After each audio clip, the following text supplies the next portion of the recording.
వేదిక మీద ఉన్న పెద్దలు గౌరవనీయులు కొందర దుర్గేష్ గారికి, నందమూరి బాలకృష్ణ గారికి,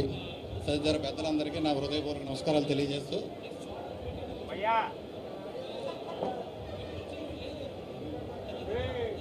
అందరికీ నా అభినందనలు తెలియజేసుకుంటూ ఈ కార్యక్రమాన్ని చేసిన మీ అందరికీ నా నమస్కారాలు తెలియజేసుకుంటూ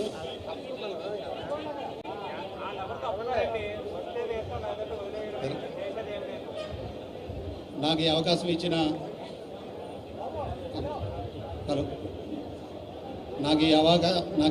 ఇచ్చిన విజనరీ లీడర్ నారా చంద్రబాబు నాయుడు గారికి, డిప్యూటీ సీఎం పవన్ కళ్యాణ్ గారికి, ప్రముఖ మంత్రివర్యులు కందుల దుర్గేష్ గారికి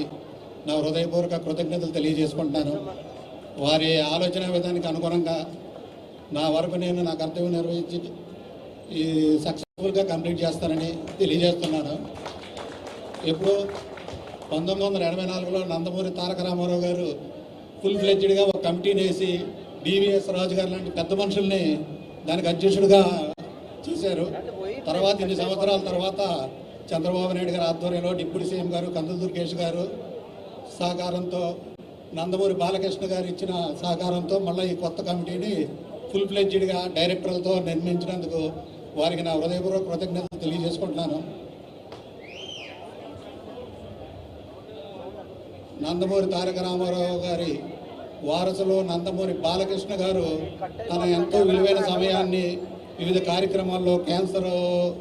ఇన్స్టిట్యూట్ చైర్మన్గా, సినీ రంగంలో వివిధ రకాల్లో ఆయన బిజీగా ఉన్న, సినీ రంగం మీద ఉన్న ప్రేమతో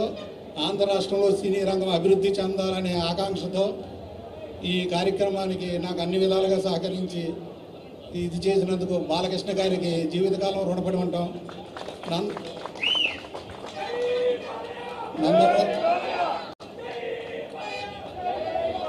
మన రాష్ట్రంలో ఉన్న అన్ని రకాల దీనికి సహాయ సహకారాలు అందించి సినీ రంగానికి చెందిన పవన్ కళ్యాణ్ గారు, అదే రంగాన్ని గతంలో సినిమా రంగంతో అనుభవం ఉందన్న కందు దుర్గేష్ గారు సహకారంతో ఈ సినీ పరిశ్రమ అభివృద్ధికి నా వంతు కృషి చేస్తానని అందరికీ సభాముఖంగా తెలియజేస్తూ ఈ అవకాశం నాకు రావడానికి కారణభూతులైన బాలకృష్ణ గారికి, నందమూరి మోహన్ కృష్ణ గారికి నా హృదయపూర్వక కృతజ్ఞతలు తెలియజేసుకుంటూ తెలుగు చలనచిత్రంగా అభివృద్ధికి ఆంధ్రప్రదేశ్లో నా వంతు ఇది చేస్తానని మీ అందరికీ తెలియజేస్తున్నాను. ధన్యవాదాలండి. ఇప్పుడు